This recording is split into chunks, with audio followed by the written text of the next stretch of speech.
এই মুহূর্তের পাওয়া আলু নিয়ে বড় খবর। আলু না পেলে বাংলার মাছ ডিম নেওয়া হবে না। উড়িষ্যায় বাংলার গাড়ি আটকে বিক্ষোভ স্থানীয়দের।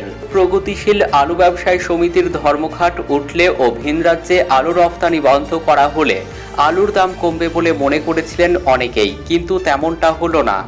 এখনো পর্যন্ত আশার অনুরূপ কমল না আলুর দাম। এখনও কলকাতা সহ রাজ্যের বেশিরভাগ বাজারে ৩৫ টাকা থেকে ৪০ টাকার মধ্যেই ঘোরাফেরা করছে আলুর দাম। আলু না পেলে মাছ ডিম নেওয়া হবে না। উড়িষ্যার রাস্তায় আটকানো হলো বাংলা থেকে যাওয়া মাছ ডিম বোঝাই ট্রাক। আলুকে কেন্দ্রীয় করে তৈরি নয়া জটিলতা। অন্যদিকে নিষেধাজ্ঞা উড়িয়ে বাংলা থেকে অসমে ঢুকলো আলু বোঝাই লরি। এই নিয়ে কোচবিহারের বাংলা অসম সীমানায় উত্তেজনা। আলুর দাম নিয়ন্ত্রণে আনতে ভিন রাজ্যে আলু পাঠানোয় নিষেধাজ্ঞা চাপিয়েছে রাজ্য সরকার।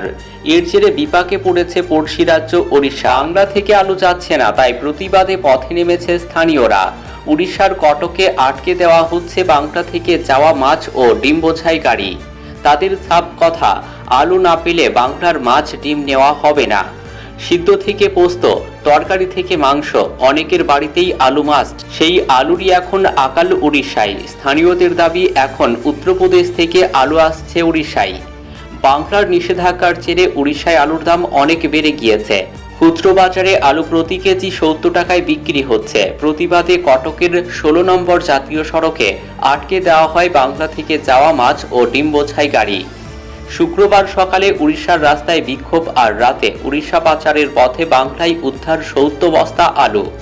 একটি বাসে করে উড়িষ্যায় আলু নিয়ে যাওয়া হচ্ছিল বলে অভিযোগ। গোপন সূত্রে খবর পেয়ে বাস থেকে বিপুল পরিমাণে আলু উদ্ধার করে পুলিশ। গত ১ মাস থেকে ভিন রাজ্যে আলু রফতানি বন্ধ। বিভিন্ন রাজ্যের সীমান্তে গাড়ি আটকে দেওয়া হচ্ছে। এরই মাঝে শনিবার সকালে ব্যারিকেড ভেঙে অসমে ঢুকে যায় আলু বোঝাই ট্রাক। আমরা আটকাতে পারলাম না, ওরা ব্যারিকেড ঠেরিকেড ভেঙে একদম সব গাড়ি চলে গেছে। সবগুলো কি আলুর গাড়ি? সব আলুর গাড়ি এগুলা। আর কারো কথা মানছে না, আমাদের কথা মানছে না। সব ওরা নিজে নিজে ব্যারিকেড ভেঙে তুলে একদম গাড়ি নিয়ে সব দূরে চলে গেল। এই নিয়ে উত্তেজনা ছড়ায় কোচবিহারের তুফানগঞ্জে। কোচবিহারের মাথাভাঙায় আলু চাষিদের বিক্ষোভ। শনিবার সকালে রাস্তায় আলু ফেলে বিক্ষোভ দেখায় চাষিরা। তাদের দাবি, আলু রফতানিতে নিষেধাজ্ঞা তুলে নিতে হবে। একই ছবি জলপাইগুড়ির ধূপগুড়িতে। রাস্তায় আলু ফেলে কৃষকদের অবরোধ বিক্ষোভ। অভিযোগ, ভিন রাজ্যে পাঠানো দূরের কথা, জেলার বাইরে আলু নিয়ে যেতেও বাধা দিচ্ছে পুলিশ।